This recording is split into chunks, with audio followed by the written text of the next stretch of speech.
gawin ang pampaswerteng ito kung hindi full moon, Tuesday or Friday or unang araw mga bossing ko ng pasok ng buwan or huling araw ng buwan mga bossing. Pero kung ito ay kailangan nyo na ng pera, kailangan nyo na ng solusyon, gawin nyo po ito kahit anong araw, basta umaga ng alas 7 ng umaga. Gagamit tayo ng 7 kalamansi kagaya nitong aking hawak mga bossing. At ikaw po mga bossing ko ihaharap sa gawing silangan ng alas 7 ng umaga kung saan nasinag-asinag ng araw doon ka humarap. Ibulong nyo po dito ang lahat ng inyo pong mga ninanais.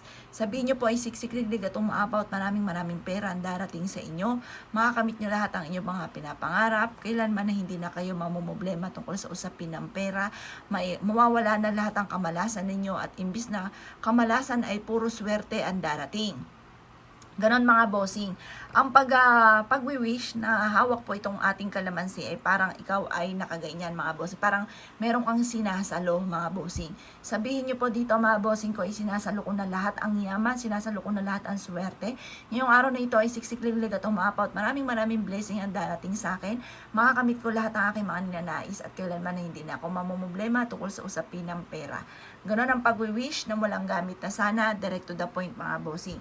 Kung kayo po tapos na mag-wish mga bossing ko, ang gagawin nyo lamang, ibilad nyo ito sa sinag ng araw hanggang alas 8. At pagkatapos mga bossing ko ay pagulungin nyo po ito mga bossing ko mula sa inyo po main door papasok ng inyong tahanan. Sabihin nyo po, pasok ang swerte, lumabas ang malas. Kailanman na hindi na ako mamumblema sa pera at lahat ng aking mga pinapangarap ay kagad kong makakamtan. Ganon ang pag-wish, huwag kang gagamit na sana, direct to the point mga bossing.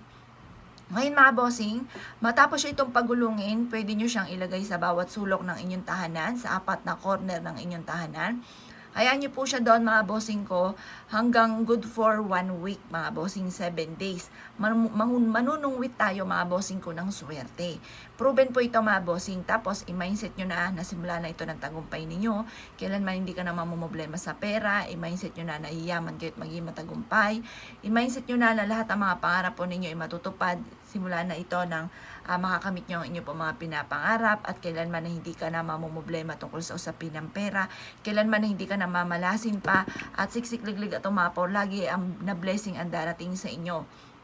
Maraming pera ang darating sa inyo at kailanman ay kayo po ay kung ano man ang pagsubok mo sa ngayon ay hindi nyo na muling pagdadaanan pa. Ganun pa mga bossing. Mag-wish ka na lahat ng gusto po ninyo mga bossing. Pwede rin naman mga bossing ko kung marami kang kahilingan, pagulungin mga bossing ko, kunin nyo po siya tapos pagugulungin nyo po muli mga bossing. Tapos yung pinaka-pinale mga bossing ko ay ilagay nyo na sa bawat sulok ng inyo pong tahanan. Ngayon pa mga bossing ko, kayo naniniwala at nais po itong gawin. Huwag ka na magpatumpik-tumpik pa.